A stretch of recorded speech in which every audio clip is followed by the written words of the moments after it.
Hi everyone, welcome on board to Hopper.tv. All of you are aware of it, but you kept quiet, hoping that somehow TINUBU will emerge as the president, or an Igbo man will come as the president and your family will start enjoying. But in the meantime, you have no more farmlands, you have no more forests, you have nowhere you can call your own home. The same stupidity exhibited by Hausa peasants that enabled Fulani to take Sokoto from them, that enabled Fulani to take Katsina from them, that enabled Fulani to take even Kanu from them. Every Hausa land is occupied either by a Fulani emir or a Fulani governor. Some of you don't want to reason, you don't ever learn that the main aim of Fulani is to conquer your land and enslave you. Look at Hausa people today. As I wrote yesterday, they are worse than a discarded tissue paper. They are worth nothing. Only their language is what is relevant in their lives. Everything else is lost. All of you are repeating the exact same mistakes that the Hausas made. That is why they are in trouble. And that is why they can never ever come out of it. They are all suffering from what I would an advanced version of the Stockholm Syndrome. Can you imagine that these people came into their land and took it over and they cannot do anything about it? Hausa is gone. It took Fulani very many years before they came out of their shell to say we are Fulani. Remember before, many years ago, they told you we are Hausa Fulani. We are Hausa Fulani. Because that time, their subjugation of the Hausa race hasn't been completed. Now they have completed it. Have they not completed it? And what is happening right now? I ask you what is happening now. Fulani have now come out to tell you we are Fulani people. Is that not what they are saying now? They are not telling you we are Fulani. No more Hausa Fulani. What does that tell you? That the Hausa race no longer exists. Do you want the same thing to happen to you? Do you want the same thing to happen to your families, to your villages? Do you want your towns, let's say Obomosho, to be renamed into a Fulani name? Do you want Onisha to answer a Fulani name? Forget all the nonsense about unity of Nigeria. All they are uniting against is your common interest. Unless you prefer epileptic power supply, unless you prepare to live your whole life without running water, unless you want to live in abject poverty and deprivation, your only alternative is a revolution. Let nobody discourage you. All the countries of the world doing very well, they all went through a revolution. You must go through it. If you don't go through it, you can never ever survive as a people. Fulani will take you over. As simple as that.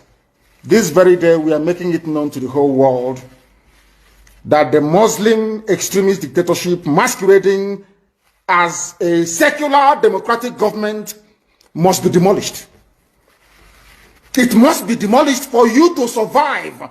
They have to be demolished. If you do not demolish them, your lives will end very miserably. I assure you. I assure you. The zoo is on its knees. Everybody knows that the zoo called Nigeria is on its knees. Who doesn't know that? Everybody knows. Nothing is functioning. You are all aware of it. When they say go and register for NIM or whatever, NIM or whatever rubbish is called, all of you trooped out without legislation, without any laws. Fulani can control you however they like. Once they announce it, Yoruba newspapers very foolishly and stupidly will support them because they want TINUBU as the president. And you are all dying every blessed day. You are all dying every day. Had you people risen up to say that what is happening in Nigeria is bad, there is no way that Fashoranti's daughter will not be alive today. That is the price you pay for duplicity. That is the price you pay for treachery. That is the price you will continue to pay until you rise up and say enough is enough. It is up to you to do it. You did it during NSAS. You can do it again. Can you imagine Fulani people telling you, if you remove Fulanis from Yoruba forests, imagine Fulani telling you, if you remove them from your ancestral lands, there will be war, and you are panicking. And you have not asked yourself, why are they not saying the same thing about the East? Why did they not say to Eastern Security Network? Why did they not say to me, if you don't stop evacuating Fulani terrorists from the forest, there will be war? Because they know They understand psychologically that you don't have what it takes to resist them. Do you know why Borno State is still alive? Why you still have the Kanuri people in Borno today? Was because they resisted the Fulani centuries ago. You have to go back to history to understand how Nigeria came into existence. Fulani has been expanding from day one, from Senegambia. All the way from Senegambia, they've been expanding, and now they are in Okigwe. All the way from Senegambia. They are now in Okigwe. And you're asking us to somehow fold our hands and keep quiet because of 2023, because one idiot is going to come out to become a president, because of that rubbish, because of that nonsensical notion, we should fold our hands and wait until we are overrun by the Janjaweed from the Sahel. Is that how reasonable people think? Is that how people that wish to survive as a race, is that how they reason? It is very, very shocking that some of you do not understand what the Fulanis have in store for you. Very, very soon it is going to happen. And when it happens, your eyes will clear. And about whom you will see it very clearly. I was warning you. In 2014, 2015, 2016, they said he's a warmonger. He's a warmongering. I went to America and I told World Igbo Congress that this war you are avoiding is going to come to your villages. They said, no, it's not going to happen. What is happening today? When Yoruba was supporting the dead idiot called Buhari, did I not warn them that this evil you're supporting will consume you? They never listened. They never wanted to listen. IPOB is a terrorist group. You're trying to divide Nigeria. But Mietiala is not. People that you are calling bandits, have you heard anybody come out to say, please Buhari, since presidency is there defending terrorists in the forest, why don't you proscribe them? No, you cannot proscribe a Fulani group. Never. And all of you, we are supporting evil. When there is the proscribed IPOB, proscribed indigenous people of Biafra. These are Yoruba journalists writing junk. Every day they keep writing rubbish. But their land is under siege. Their land is under siege. And the Fulani will take it. It doesn't take time. So I am here today to encourage them that they must stand tall and be very strong, resolute. That is what Fulani does. They control the media. They have well-paid consultants all over the world doing their bidding for them.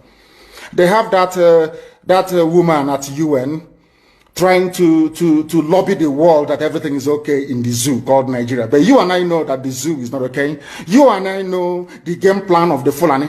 And what are you doing about it? Nothing. Every day you read, you lament, you complain. Every day you read, you lament. And that's all you do. That is all you do. You read, you lament, you complain. You do nothing about it. Your lives are being taken away from you. Your forests are being occupied. Your mothers are being raped. Your daughters are being abducted. And the whole national government, presidency, is supporting such people. And you're telling me that Nigeria is viably sustainable. Is that what you're telling me? That somehow this contraption is sustainable, it is viable. It can never be. Because the more you stay in one Nigeria, the more you are inviting the Fulanis to take over your ancestral lands, to take over your villages, and to make life a misery for you. That is the end game. That is the outcome. If you doubt me, go and do a bit of research. Ask yourself, who are the Hausa people? Who are the Nupe people? Who are the Bachama people? All of these people were steamrolled by the Fulani march to the Atlantic Ocean. And now they're in Yoruba land. They're in their forests. They are in their forests. And who is going to drive them away from there? If not the Yoruba youths. Forget about your useless governors. Your elders are very strong. I love Yoruba elders. The way they behave, the way they talk. Very, very strong. They said they support Akeredolu. This governor of Ondo State. They support him in what he's doing. People must come out to say that enough is enough. When you travel to the north, do you live in the forest in the north? The Igbo people in Sabongeri in Kanu. Are they living of course it's Hausa land, are they living in the forest? They came to the town, they work very hard, they build houses, they build mansions, they develop the entire place. Is that not what they do? What are Fulani people doing in our forest? Nobody can answer that question. They say that they're pastoralists. I want some of you have had your breakfast this morning. Please go to your fridge or go to where you keep your beverages and you will see peak milk. Peak. Some of us were raised on peak milk. For how many years now? And you keep asking yourself, what is peak milk? Peak milk is the same milk that the cows produce in Holland can be produced in the zoo. Tell me the country in the world aspiring to be a member of the UN Security Council where you move cattle from place to place. Are you people well at all? You so-called Nigerians, are you normal in the brain? I'm asking you a simple question. Show me a country that aspires to be in the 21st century moving cattle from place to place. Tell me they're grazing. Which country is that? Please tell me. All of you don't have any shame. When you have people, an entire presidency coming out to defend a very primitive, archaic agricultural practice, then you know you embrace serious mess. You are in one almighty trouble, I'm telling you. People are in a mess. The Holland that you get your peak milk from, do they move cattle from Rotterdam to Amsterdam? I'm asking you a simple question. But they produce the peak milk that you're drinking every blessed day. Why can't Fulani produce peak milk in Sokoto? Why can't they produce carnation milk in Kano? They have the cattle. Before the white man came, did you see any Fulani in your forest? All these people talking rubbish about movement of cattle and movement of... I'm asking you, before Britain came and handed over Nigeria to Fulani, ask your grandfathers, please, or your grandmothers. I say a very big thank you to those who have taken time to subscribe to this channel. And if you're yet to subscribe, kindly tap on that subscription button and also the red bell icon so you will be notified whenever videos such as this are uploaded.